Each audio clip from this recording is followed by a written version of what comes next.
আপনি আবার ঘাটে কার জন্য পানি নিতে এসেছেন? ওই শাহিদা কাকির জন্য।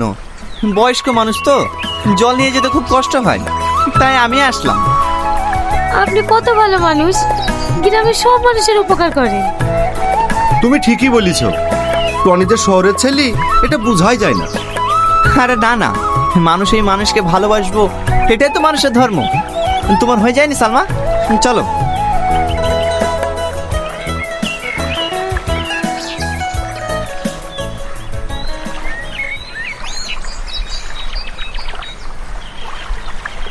সালমা, তোমার মনে হয় কষ্ট হচ্ছে, দাও কলসিটা আমাকে দাও।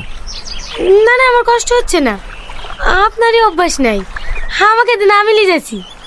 আরে না না, ঠিক আছে ঠিক আছে, চলো। আচ্ছা, এই গ্রামে আপনি আর কদিন থাকবেন? আর 4 দিনের মধ্যে চলে যাব। 4 দিনের মধ্যে চলে যাবেন? আপনি যেভাবে গ্রামের মানুষের সাথে মিশে গিয়েছেন, আপনি চলে গেলে গ্রামের মানুষের সবার কষ্ট হবে। তাই বুঝি? শুধু গ্রামের লোকেরই কষ্ট হবে, তোমার কষ্ট হবে না বুঝি? হ্যাঁ, আমারও হবে। তাই নাকি? তাহলে এই গ্রামে বিয়ে করে থেকে যাই, তাহলে তোমার আর কষ্ট হবে না। কি আপনিও না? আরে না না, মজা করলাম।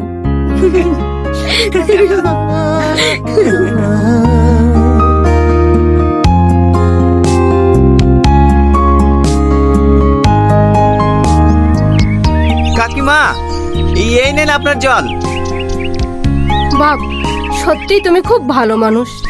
আল্লাহর কাছে আমি দোয়া করি তুমি অনেক বড় হও। টনি, টনি, আবার সেই মইদুলের বাচ্চাটা অসুস্থ হয়ে পড়েছে। তাই নাকি? চলেন চলেন, ওকে এক্ষুনি হসপিটাল নিয়ে যেতে হবে।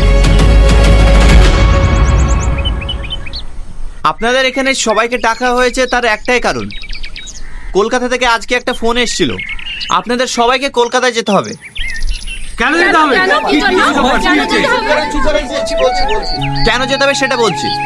আপনাদের স্বার্থে আপনাদের গ্রামে যে জল ট্যাঙ্কি ও রাস্তাঘাট ঠিক করার জন্য যে ডিলটা ফাইনাল হয়েছে, সেটার জন্য আপনাদেরকে কলকাতায় যেতে হবে এবং সেখানে গিয়ে সই করতে হবে।